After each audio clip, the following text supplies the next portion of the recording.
Doctor care homeopathy అన్ని బ్రాంచుల్లో free consultation మరియు 25% అన్ని మందులపైన గొప్ప డిస్కౌంట్. దగ్గర నుంచి ఫిజికల్ యాక్టివిటీస్ దగ్గర నుంచి మెంటల్ యాక్టివిటీస్ దగ్గర నుంచి పాల కప్పులు ఎన్ని పాల కప్పులు వేస్తే ఇప్పుడు వచ్చిన పాల ప్యాకెట్లో ఎంతమందికి ఎన్ని కప్పులు ఎన్నిసార్లు ఇస్తే ఎంత సరిపోతుంది నేను చెప్పేవాడిని. లగ్జరీ బడ్జెట్ వచ్చినప్పుడు వచ్చిన తర్వాత ఉన్న 45 సెకండ్లో మనం వేస్తే 230 ప్లస్ 125 ప్లస్ 37 ప్లస్ 46 ప్లస్ 73 వేస్తే ఎంత వస్తుందో మన బిగ్ బాస్ టైం అయిపోయే లోపు లెక్క తప్పితే వెనక్కి వెళ్ళిపోతున్నారు కాబట్టి గుక్క తిప్పుకోకుండా లెక్కలు వేసుకుని కరెక్ట్గా చెప్పి నేను చెప్పేవాడిని. టైం చూసి ఇవాళ ఇప్పుడు ఈ టైంకి ఎంత అయి ఉండొచ్చు అంటే భోజనాలు చేసే టైం అయ్యి ఉండొచ్చు. లాస్ట్ టైం నాగార్జున గారు మాటలు అనుకోకుండా 11:30 బ్రేక్ ఇద్దామా అన్నప్పుడు వెంటనే బయటకు చూసి ఓహో షాడో ఎక్కడ ఉందంటే 11:30 ఏంటంటే ఖచ్చితంగా లంచ్ టైం అయ్యేటప్పుడు ఇంకొంచెం ముందు జరుగుతుంది కాబట్టి అప్రాక్సిమేట్లీ ఆ టైం కన్నా లంచ్ టైం అని మనం అనుకోవచ్చు నేను చెప్తుండేవాడిని. ఇలా ఇంట్లో ఎవరెవరికో ఏదో ప్రాబ్లమ్స్ ఉన్నాయి, ఈగో ప్రాబ్లమ్స్ ఉన్నాయి, ఇష్యూస్ ఉన్నాయంటే నేను దగ్గర కూర్చొని మాట ఓదరుస్తుండేవాడిని. ఇలాగ పలు రకాల యాక్టివిటీ నేనంటే ఉదాహరణ కొన్ని చెప్తున్నా ఊరికే చెప్తాను. ఇలాగా డేటు ఇవాళ ఏం డేట్ అయి ఉంటుంది అంటే ఓహో మనం బేసిక్లీ ఇన్ని ఎలిమినేషన్స్ అయ్యాయి, ఇన్ని ఉండదు, టైం ఉండదు, డేట్లు ఏం తెలియదు, టైంలు డేట్లు ఏం తెలియదు. సో వచ్చి ఎన్నాళ్ళైంది, ఇన్నాళ్ళైంది, ఓకే నేను ఎలిమినేషన్స్ అయ్యాయి, పలానా వాళ్ళు ఎలిమినేట్ అయిపోయారు. తర్వాత మనం ఆ టాస్క్ మొదలుపెట్టి 3వ రోజు అవుతుంది కాబట్టి ఇవాళ 6 వెళ్ళారు, 3వ 42 ప్లస్ 3 45 రోజు ఇవాళ అని లెక్కలేసుకో 45 రోజు ఇవాళ అంటే మన డేట్ ఆ డేట్ కాబట్టి ఇవాళ 45 రోజు. ఇవాళ దీపావళి అయి ఉంటుంది. ఫస్ట్ 1 వీక్ 10 డేస్ బాగానే ఉంటుందండి. మీకు ఏమైపోతుంది 15 రోజులు దాటిన తర్వాత తెలియదు ఇక. But I was very conscious, I was extreme. అంటే దాని ఏమంటారు పంచేంద్రియాలని చాలా యాక్టివ్గా పెట్టుకుని చాలా ఫోకస్డ్గా చాలా అలర్ట్గా అటెంటివ్గా ఉండేవాడిని. అండ్ ఇంకోటి కొన్ని గమ్మతులు ఉంటాయి, కొన్ని అనౌన్స్మెంట్స్ భలే వస్తాయి బిగ్ బాస్ దగ్గర నుంచి. నేను చాలా తీక్షణంగా చదివేవాడిని. ఏంటంటే ఒకసారి కంటెస్టెంట్స్ ఎవరో బయట పడుకోవాల్సిన ఇది పడింది అనమాట.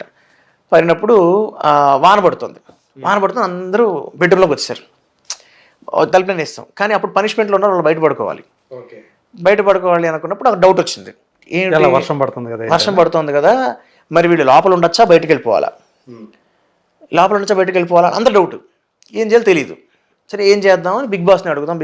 పాపం 3 ఉన్నారు, వాన పడుతుంది, దోమలు పైగా బాగా. అప్పుడు ఆ టైంకి దోమలు ఉన్నాయి, ఓపెన్ ప్లేస్ కదా, ఎలాగా అనుకుంటే ఇన్స్ట్రక్షన్ వచ్చింది, పనిష్మెంట్ ఇచ్చిన వాళ్ళు 3 బెడ్రూమ్లో పడుకోవడానికి వీల్లేదు అనేటప్పటికి ఇంకా బిగ్ బాస్ చెప్పిన తర్వాత ఏమవుతుంది, అందరూ పట్టుకుని పరుపులు ప్రొవైడ్ చేశారు. పాపం పరుపులు పట్టు బయలుదేరుతున్నారు. నేను మళ్ళీ కాగితం చూశాను, అరే ఆగండి ఏంటి బిగ్ బాస్ చెప్పింది ఏంటి, అదే పనిష్మెంట్లో ఉన్న వాళ్ళు బెడ్రూమ్లో పడుకోవడానికి వీల్లేదు. ఆయన బెడ్రూమ్లో పడుకోవద్దన్నాడు కానీ హాల్లో పడుకోవద్దని లేదుగా, పడుకోవచ్చు, బెడ్రూమ్లో మాత్రం పడుకోవద్దన్నాడు అంతే. ఇవి చిన్నవండి. అంటే నేను నా తెలివితేటలు చెప్పడం గురించి చెప్పట్లా, common sense things which will test your brain. అంటే మనకు నార్మల్గా అయితే టక్కన గుర్తురాదు, ఆ క్షణం నాకైతే గుర్తొచ్చింది కాబట్టి చెప్తున్నా. సో ఇట్లాంటివన్నీ బిగ్ బాస్ అయ్యి తూచి అక్షరం ఒలిచి నోట్లో పెట్టేటప్పుడు మనం కొన్ని అర్థం చేసుకోవాలి. ఇలా మన మెదడుకి మనం పదును పెట్టగలిగే ఆలోచించగలిగితే బాగున్నవి చాలా కనిపిస్తాయండి. So if you ask me definitely it's good experience. అట్లాగే స్నేహితుల్ని శత్రువుల్ని కూడా తయారు చేస్తాయా? అదే మళ్ళీ కొత్త స్నేహితులు డెఫినెట్లీ వస్తారు, ఎందుకు రారండి? ఏమంటే 20 మంది మనుషులు 50 రోజుల పాటు ఒకటే ప్లేస్లో పడుంటే స్నేహితులు ఎందుకు అవ్వరు, శత్రులు ఎందుకు అవ్వరు? ఎవరు అట్లా మంచి క్లోజ్? నేను ఈ అనుభవం విషయం చెప్తా. ఈ సీజన్ జరిగిన కొత్తల్లో 1 month 2 months 3 months 4 months ఎక్కువ కలుస్తుంటారు, ఎక్కువ మాట్లాడుకుంటూ ఉంటారు. టైం గడుస్తున్న కొద్దీ ఇవి తగ్గిపోతుంటాయి. ఇంకోటి కూడా జరుగుతుంది, ఈ హౌస్లో ఉన్న వాళ్ళలోనే ఎవరైతే ఎక్కువ కొట్టుకున్నారో బయటకు వచ్చిన తర్వాత కొంతకాలం మళ్ళీ కలిసిపోతుంటారు. This is just as simple as life, as good as లైఫ్లో కూడా జరిగేది అదే కదండి. మనం ఎప్పుడో ఎవరితోనో 10 ఏళ్ళతో గొడవపడి ఉంటాం, ఆ టైంలో వాడు మన చాలా క్లోజ్ ఫ్రెండ్గా ఉంటాడు. సడన్గా ఈ ఫ్రెండ్తో మనం మాట్లాడడం మానేస్తాం. పాయింట్ ఆఫ్ టైంకి తెలీదు ఎవరితో బాగా గొడవపడ్డాం, ఆ మనిషి మనకు తెలియకుండా లైఫ్లోకి ఎంటర్ అయ్యి వాళ్ళతో గొప్ప ఫ్రెండ్షిప్ అవ్వచ్చు. Bigg Boss is just mini compact life for 100 days అంతే.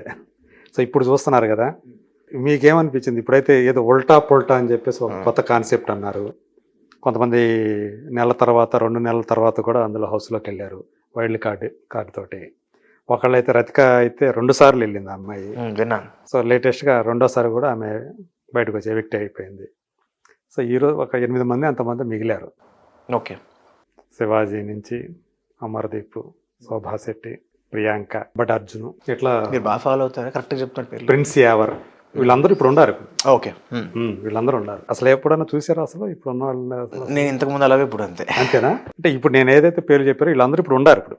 వీళ్ళ కొన్ని పేర్లు నాకు బాగా తెలుసు. అర్జున్ నాకు బాగా తెలుసు నాకు, ఎందుకంటే మా జిమ్మేటే. శివాజీ గారు మా నటకులమే కదా, ఆయన బాగా తెలుసు. అంటే ఆయన వెళ్ళినప్పుడు తెలుసు, ఆయన వెళ్ళాడని తెలుసు నాకు. శోభా శెట్టి అంటే ఆమె కార్తీక దీపం, తెలియదు. అందులో లేడీ విలన్ లాంటి అమ్మాయి. కార్తీక దీపం సీరియల్ తెలుసు నాకు. దాంట్లో ఆవిడ యాక్ట్ చేశారా? అందులో విలన్ అమ్మాయే కదా. తెలియదు నాకు, నేను చూడలేదు. అవును, ఆ అమ్మాయి పేరు ప్రియాంక తెలుసు నాకు. ప్రియాంక మౌన్ రాగం అమ్మాయి తెలుసు నాకు. నేను అమ్మాయిని బిగ్ బాస్ అమర్దీప్ ప్రియాంక ఇద్దరు హీరోయిన్ తెలుసు. వాళ్ళిద్దరూ పేరుగా చేశారు కదా. అది తెలియదు నాకు. ఒక సీరియల్ నేను సీరియల్స్ కొంచెం తక్కువ చూస్తానండి. సో వీళ్ళు తర్వాత ప్రిన్స్ ఎవరండి అతను? అబ్బాయి తెలియదు నాకు. నాకు తెలియదు ఇక్కడికి వచ్చిన తర్వాత. సో అదే అంటున్నానండి, నేను ఇంతకు ముందు అంతే ఇప్పుడు అంతే.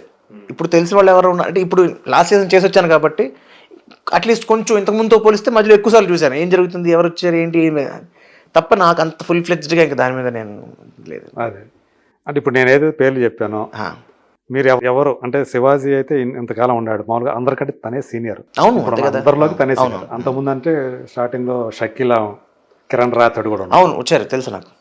Very first week Kiran Rathod నాకంటే ఆర్డర్ అంత ఇమీడియట్ గా షకీలా, నేనే చెప్తున్నాను కదా. ఓకే, షకీలా వెళ్ళిపోయారు. షకీలా వెళ్ళిపోవడం అనేది అందరికి రెండో వారం, సెకండ్ కంటెస్టెంట్ తను. సో ఆమె ఎందుకు వెళ్ళిపోయింది అంత త్వరగా అనేది ఇట్లాంటి. నేను ఒకటి సందీప్ మాస్టర్ వెళ్ళడం మాత్రం చూశాను. ఆటా సందీప్ ఆయన వెళ్ళడం ఆ ఎపిసోడ్ ఒకటి చూశాను. ఓకే, ఆ ఎపిసోడ్ ఒకటి చూశాను. అతను కూడా యాక్చువల్గా ఫైనల్ 5 లో ఉంటాడని చెప్పేసి అనుకున్న వాళ్ళు చాలా మంది అనుకున్నారు. సో ఇంకొక విషయం చెప్తానండి ఇక్కడ. ఇప్పుడు నేను మామూలుగానే చూడను, మామూలుగా నాకు పెద్ద మీకు చెప్పా కదా బిగ్ బాస్ ముందు ఇప్పుడు చూడలేదు కాబట్టి ఆ పరంగా ఎక్కువ చూడకపోవచ్చు కూడా, భవిష్యత్తులో చూస్తాలో తెలియదు కానీ యాజ్ ఆఫ్ నో అయితే. బట్ లాస్ట్ సీజన్ వెళ్ళాను కాబట్టి ఈసారి కొంచెం చూశాను. ఓకే, ఇక్కడ ఇంకో విషయం ఏమిటి చెప్తాను నేను. ఇప్పుడు మీకు ఒక మ్యాజిక్ ఉందండి, మీరు ఆ మ్యాజిక్ చూసి చాలా ఎంజాయ్ చేశారు.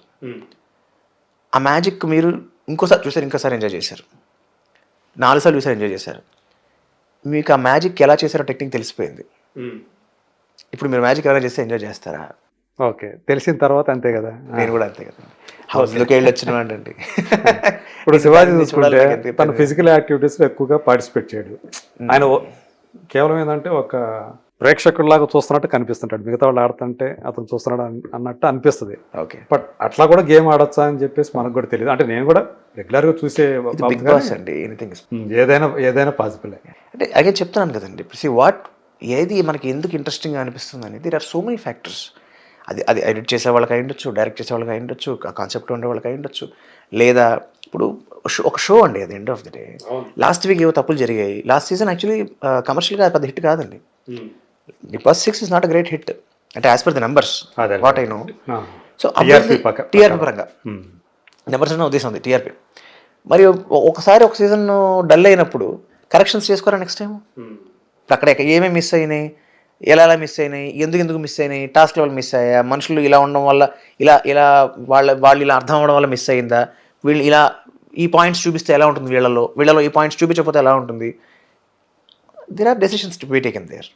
సో దాన్ని బట్టి వాళ్ళు డెసిషన్స్ తీసుకుంటారు. అంతెందుకండి, గేమ్స్ డిజైన్ చేయడం దగ్గర నుంచి, బిగ్ బాస్ మాట్లాడడం దగ్గర నుంచి అన్నీ మారుతాయి, ఇన్స్ట్రక్షన్స్ దగ్గర నుంచి.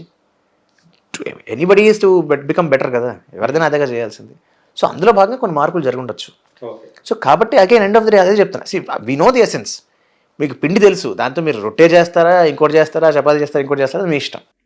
అంటే ఇక్కడ నిజంగానే ఒకటి ఉంది, జనాలు ఎవరైతే ఓటింగ్లో పార్టిసిపేట్ చేస్తారో ఆ ఓటింగ్స్ మీదనే డిపెండ్ అయ్యి ఇదంతా బయట పంపిస్తుంటారా వీళ్ళని, కంటెస్టెంట్ని, లేకపోతే వాళ్ళు అనుకున్న వాళ్ళని వీళ్ళని ఇంకా పంపించేస్తేనే బెటర్ అని చెప్పేసి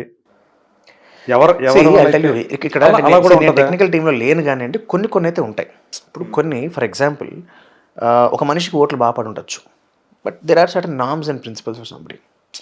ఒక మనిషి ఫర్ ఎగ్జాంపుల్ ఒక అబ్బాయో ఒక అమ్మాయో ఎవరన్నా కూడా ఓట్లు పడుతున్నప్పటికీ కూడా కొన్ని they are not fitting the show. Okay, ఇతని ఆర్ ఈ అమ్మాయి వీళ్ళ తాలూకు బిహేవియర్ కానీ, వాళ్ళ తాలూకు బాడీ లాంగ్వేజ్ కానీ, వాళ్ళ తాలూకు బట్టలు వేసుకోవడం కానీ, వాళ్ళ ఏదైనా if it is not too much of not fitting the show అనే ఫీలింగ్ వస్తే they may take a call. So not everything may depend on votes. Simple కదండి. ఇప్పుడు మీరు ఒక్కసారి things from makers perspective, votings పెట్టారంటే ఎందుకు, టీఆర్పీ కోసం అని, అంతే కదండి. వాళ్ళు జనాలు జడ్జ్ చేయాలి కాబట్టి చేయాలి. చేసినప్పటికీ కూడా కొన్ని సందర్భాలు అలాగూ జరగచ్చు కదా. సో అలాగనే 100% ఇదే 100% అదే నేను చెప్పలేను, because I'm not there in the team. నేను ఇన్సైడ్ ఎక్స్పీరియన్స్ వరకు నేను చెప్పగలను. మీరు ఇప్పుడు అంటే అంత ఎర్లీగా కూడా యాక్చువల్ చెప్పాలంటే ఒక 3 నెలలు ఉండారు కదా. 2.5 months. 2.5 months ఉన్నారు కదా. సో అంతకాలం మీరు ఉన్నారు, మీరు సడన్ గా వచ్చేసారు. వచ్చినప్పుడు మీకు అనిపించడం ఏంటి నేను బయటకు వచ్చేసి? ఖచ్చితంగా అనిపించింది, డెఫినెట్గా అనిపించింది. వాటికి కావాల్సిన కారణాలు కూడా నేను తెలుసుకున్నాను, లెక్కలు వేసుకున్నాను, ఏమైంది అని తెలుసుకున్నాను. సో ఇక్కడ ఏంటంటే వేసుకున్న తర్వాత మీరు సాటిస్ఫై అయ్యారా? ఓకే, ఆబ్వియస్లీ అవ్వలేదు, డెఫినెట్గా అవ్వలేదు. బికాస్ ఇప్పుడు ప్రతి మనిషికి ఒక ఏమంటారు, ఒక జడ్జ్మెంట్ ఉంటుంది. ఇప్పుడు నేను ఫర్ ఎగ్జాంపుల్ నేను బాంబే వెళ్ళానని చెప్పాను కదా. అక్కడికి వెళ్ళినప్పుడు I was very clear, I'm not fit to this place, ఇది నా ప్లేస్ కాదు అని నేను చాలా క్లియర్గా ఉన్నాను. బిగ్ బాస్ హౌస్లో నేను ఎలిమినేట్ అయిన వీక్ నాకు ఆ ఫీలింగ్ లేదు, ఆ వీక్ లేదు, అంతకు ముందర కూడా లేదు.